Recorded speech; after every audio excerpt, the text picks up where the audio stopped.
զրույցներում ինչ ասում, կարող եք մանրամասնել ու առհասարակ այս գործի վերաբերյալ արդեն վերջին տարին երկրորդ անգամ է պաշտպանաբանական։ Այս գործի վերաբերյալ նաև եթե կոնտակտ ունենա, տեսողություն կա,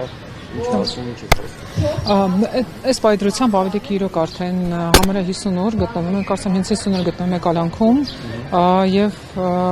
մինչեւ օգոստոսի 24-ն է կանցե Կալանքը։ Տեսակցության հնարավորությունը փակ է։ Այս պայծրությամբ իրենք ոչ մենք են կարողանում տեսակցել, այսինքն մենք ընտանիքը ընդհանրապես ծանոթները, ոչ նույնիսկ падգամավորները, որևէ մեկի համար այդ հնարավորությունը չկա հետ հանդիպելու։ Ինքը շփվում է միայն փաստաբանների հետ, ֆիզիկ հանդիպելու տեսակետից։ Մեր հետ կարողանում է բաց կապով ամեն օր տաքսոֆոն այսպես կոչված կա բանտում, որ պատկերացնեք, այսինքն դրանք ինչ որ հեռախոսներ են, որ 4 հատ հեռախոս է, 30 հոգի մարդ հերթա կանգնած, որպեսզի այդ հեռախոսները վարակ ինչ որ բան ընտանիքի հետ կապվում են խոսում։ Մենք օրական երևի 5 րոպե խոսում ենք ընդհանուր, չգիտեմ, առողջական վիճակից, ցուցահանդեսային հարցերից, ով ինչպես է, ինչ նորություն կա այդ առումով։ Իր հետ ցավոք սրտի կապը մենք փորձեցինք բողոքարկել Կալանքի միջոց, այսինքն վերաքննիչ դիմել էինք, դա մերժվեց ամբողջությամբ, այսինքն կարող էին վերականգնել գոնե տեսակցությունների հնարավորությունը, դա էլ թույլ չտվեցին, ու մոտակա ժամանակ մենք կարծում ենք, որ նույն շաբաթ եւ կլինի դատական նիստը, որը դատաքննության սկիզբն է, պատասխանի, քանի որ արդեն նախաքննությունը վերջացել է, ու գործը տեղափոխվել է դատախազությունը, այնտեղ գցել արդեն դատարան, չգիտեմ, գիտեմ արդեն տեղափոխվել է, այդ դատական նիստի ժամանակ պետք է քննարկեն խափանամիջոցը եւ հույս ունենք, որ գոնե այդ ժամանակ խափանամիջոցը կփոխվի Կալանքից, ինքը կկարողանա դուրս գալ։ Հատկության օրը երեխաներն էին տանը, խուսարկությունից հետո արդեն մոտ 2 ամիս անցել է, հիմա հոգեբանական ինչ վիճակում են ձեր երեխաները։ Գիտեք, խուսարկությունը,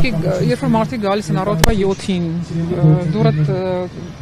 թափում են ներս են մտնում ու սկսում են տունը փնտրել, պարզը բոլորը քնած, ինչ որ քնից արթնանում են, երեխաներն էլ հետ է, մեկի սենյակից են հանում, որ սենյակը իր ասենք երեխաների սենյակում ինչ որ խուսարկություններ անեն։ Ոչ մի բան չեն գտնում, այսինքն ես չգիտեմ, ինձ թվում է այդ ձևական էր ամբողջ, չեն ոչինչ չէին փնտրում, միակ բանը որ վերցրեցին Դավիթի հեռախոսն էր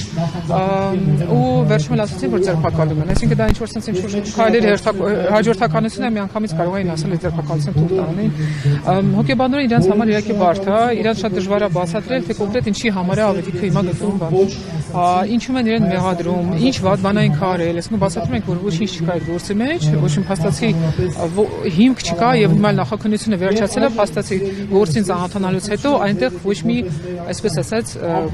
քրեական արարքի մասին նույնիսկ բան չկա։ Առողջական վիճակի մասին պարոն Չալաբյանի ինչ վիճակում է նա հիմա։ Ավետիքը ունի որոշակի առողջական խնդիրներ, որի հետ կապված ինքը անընդհատ հետազոտություններ էր անցնում, սրտաբանական այս պահին հարկաստո ոնց որ թե նորմալ է առողջական վիճակը, բայց մենք միշտ հետևում ենք այդ իրավիճակին, այս բանն էլ ոչ մեկի վրա, այսպես ասած, դրական ազդեցություն չի թողնում առողջության տեսակետից։ Չալաբյանը ինչ է ասում, ընդունում է քաղաքական, ոչ մի ամբողջությամբ սուրբ մեղադրանք է ու դատական փուլում այն ամբողջությամբ փլուզվել է, նաև ոչինչ չի տեղ ունեցել նախաքննության փուլում, ոչ մի գործողություն փաստացի, ինքը 2 ամիս եղել է Կալանքում, այդ ընթացքում քննչականը, ես ինչքան հասկացա, ոչ մի գործողություն չի ելել։ Հեռախոսը հետ վերադարձվել են թե դա։ Չէ, ես պայն չէ։ Հույս ունենք։ Ես չէ, գիտեք, հեռախոսի հետ կապված ես ինչքան ինքս հասկանում եմ, պետք է ասենք, որպեսզի քրեական գործողություն կատարեն, իրենք պետք է կանչեն, ինքը պետք է տա թույլտվություն, հա, այնտեղ բացի այդ հեռախոսի գաղտնաբարով, ինչ որ բան չգիտեմ, նայեն այդտեղ, ոչ մի բան չեն արել, հեռախոսով եք իրենց մոտ, չգիտեմ ինչ որ բան իրենց, այսպես նախաձեռնությամբ կարողացել են անել թե չէ, բայց փաստացի դա է հեռախոսով։